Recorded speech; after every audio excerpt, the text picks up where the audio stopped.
नमस्कार शेतकरी बांधवांनो. जर डाळिंबाची बाग असेल तर आजचा विषय हा खरोखरच खूप महत्त्वाचा आहे. आज आपण बोलणार आहोत डाळिंबाच्या सगळ्यात मोठ्या शत्रूंपैकी एकाबद्दल. हो, तेल्या रोगाबद्दल. यात आपण फक्त त्याची ओळख नाही करून घेणार, तर त्याच्यावर संपूर्णपणे मात कशी करायची याचं नियोजन पाहणार आहोत, जेणेकरून आपले कष्ट वाया जाणार नाहीत. सुरुवातच करूया एका अशा आकड्याने जो ऐकून धक्का बसेल. विचार करा, तेल्या रोगामुळे डाळिंब बागेत 80 ते 100% नुकसान होऊ शकतं. म्हणजे हे फक्त काही फळं गमावण्यापुरतं नाहीये, ही लढाई थेट आपल्या बागेच्या अस्तित्वासाठी आहे. मग या शत्रूचा सामना करायचा तरी कसा? यासाठी आज आपण एक संपूर्ण योजना पाहू. आधी तेल्या रोगाला ओळखू, मग तो पसरतो कसा हे समजून घेऊ, त्याला सुरुवातीलाच कसं रोखायचं ते पाहू, आणि समजा आलाच तर प्रभावी फवारणी कशी करायची हे शिकू. आणि हो, सगळ्यात महत्त्वाचं म्हणजे बागेला कायमचा तेल्यामुक्त करण्यासाठी एक दीर्घकालीन योजना काय असू शकते हेही आपण पाहणार आहोत. चला तर मग सुरू करूया पहिल्या टप्प्यापासून. कुठल्याही लढाईतलं पहिलं पाऊल काय असतं, तर आपल्या शत्रूला नीट ओळखणं. हा तेल्या रोगनटकी आहे तरी काय? आणि इथेच एक मोठी चूक होते. अनेक जण तेल्याला बुरशीजन्य रोग समजतात, पण एक गोष्ट कायम लक्षात ठेवा, तेल्या ही बुरशी नाही, तर झॅन्थोमोनास नावाच्या जीवाणूमुळे होणारा म्हणजे एक बॅक्टेरियल रोग आहे. आणि हा फरक खूप महत्त्वाचा आहे, कारण जीवाणू आणि बुरशीवर चालणारी औषधं पूर्णपणे वेगळी असतात. योग्य निदान हीच योग्य उपचारांची गुरुकिल्ली आहे, नाही का? ही लक्षणं कदाचित बागेत दिसली असतील. बघा, सुरुवात होते पानांवरच्या लहान पाण्याने भिजल्यासारख्या काळ्या डागांपासून. मग हळूहळू फुलांवर डाग येतात आणि ती गळून पडतात. आणि सगळ्यात वाईट काय होतं, तर फळांवर तेलकट, काळे, थोडेसे फुगीर डाग येतात. पुढे जाऊन याच डागांमधून फळांना तडे जातात आणि ती सडू लागतात. हा रोग इतका चिवट आहे की तो फांद्यांवर सुद्धा जखमा करतो आणि तिथेच पुढच्या हंगामासाठी लपून बसतो. ठीक आहे, आता शत्रू दिसतो कसा हे आपल्याला कळलं, पण तो बागेत येतोच कसा आणि एकदा आला की इतक्या झपाट्याने पसरतो कसा? चला, त्याच्या प्रसाराची कारणं समजून घेऊया. तेल्या रोगाला वाढायला एकदम परफेक्ट वातावरण लागतं. म्हणजे कसं, तर दमट हवा, म्हणजे 50% जास्त आर्द्रता आणि 24 ते 32 डिग्री सेल्सिअस तापमान. हे त्याच्यासाठी जणू काही आमंत्रणच आहे. आणि यात जर पाऊस आणि वाऱ्याची साथ मिळाली मग तर विचारायलाच नको. हा रोग वाऱ्याच्या वेगाने पसरतो. या रोगाच्या प्रसाराचं एक दुष्टचक्रच आहे. सुरुवात होते अनेकदा चुकीच्या रोपांपासून.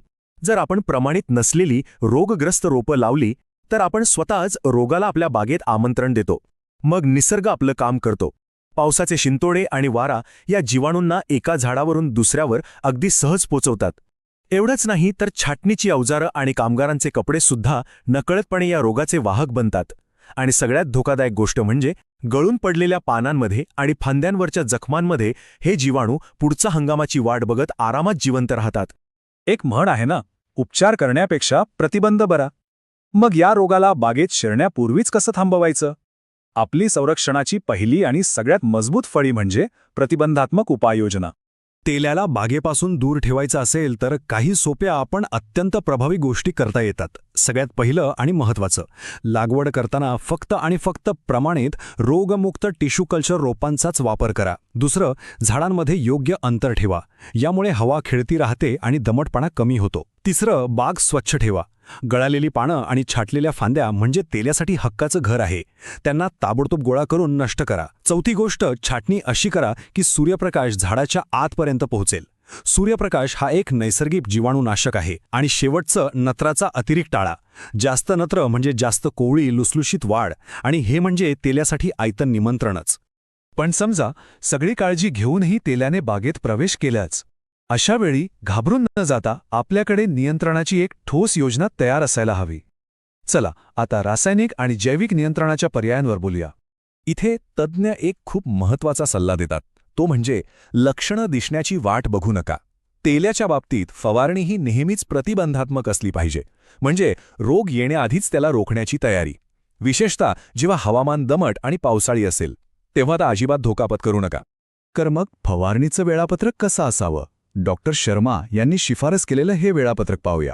लक्षात घ्या, पावसाळ्यात धोका जास्त असतो, म्हणून दर 7 दिवसांनी स्ट्रेप्टोसायक्लिन म्हणजे अर्धा ग्रॅम प्रति लिटर फवारा. कोरड्या हवामानात धोका थोडा कमी असतो, तेव्हा दर 10 दिवसांनी ब्रोनोपॉल म्हणजे अर्धा ग्रॅम प्रति लिटर वापरा. आणि जर परिस्थिती हाताबाहेर जात असेल तर आपत्कालीन उपाय म्हणून स्ट्रेप्टोसायक्लिन, ब्रोनोपोल आणि कॉपर हायड्रॉक्साईड यांचं मिश्रण एकत्र करून फवारा.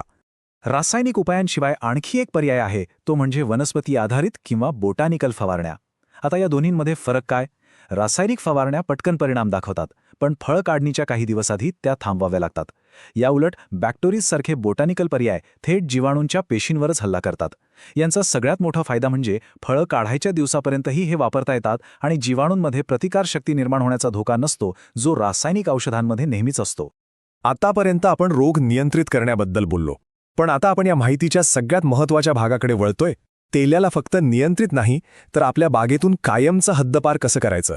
चला, डॉक्टर शर्मा यांची ही दीर्घकालीन रणनीती समजून घेऊया. ही कापणीनंतरची पद्धत जरा नीट समजून घ्या, कारण ही तेलिया मुक्त बागेची गुरुकिल्ली ठरू शकते. यात 5 सोपे टप्पे आहेत. पहिला टप्पा, काढणी झाली की लगेच झाडाला खतांचा डोस द्या. दुसरा टप्पा, मग झाडांची छाटणी करून 2-3 महिने नियमित पाणी द्या. तिसरा टप्पा, आता झाडाला ताण द्यायचा आहे. पाणी पूर्णपणे बंद करा, जेणेकरून पानगळ होईल. चौथा टप्पा, पानगळ झाल्यावर उघड्या फांद्यांना 15-20 दिवस कडक उन्हात तापू द्या. हे खूप महत्त्वाचं आहे, कारण कडक ऊन फांद्यांवर लपलेल्या जीवाणूंना अक्षरशः जाळून टाकतं. आणि 5वा टप्पा, यानंतर पुन्हा पाणी आणि खत व्यवस्थापन सुरू करा आणि रोगाच्या भीतीशिवाय नवीन बहार घ्या. आणि इथे डॉक्टर शर्मा एक असा मुद्दा सांगतात, जो कदाचित सगळ्यात महत्त्वाचा आहे. त्या म्हणतात, सर्वांनी मिळून काम करायला हवं, एका शेतकऱ्याने करून चालणार नाही. याचा अर्थ अगदी स्पष्ट आहे. आपण आपल्या बागेत कितीही कष्ट घेतले, पण जर शेजारच्या बागेत तेल्या असेल तर तो वाऱ्यासोबत पुन्हा आपल्या बागेत येणारच. ही लढाई एकट्याने लढता येणार नाही. आणि याच मोठ्या विचाराने आपण आज थांबूया.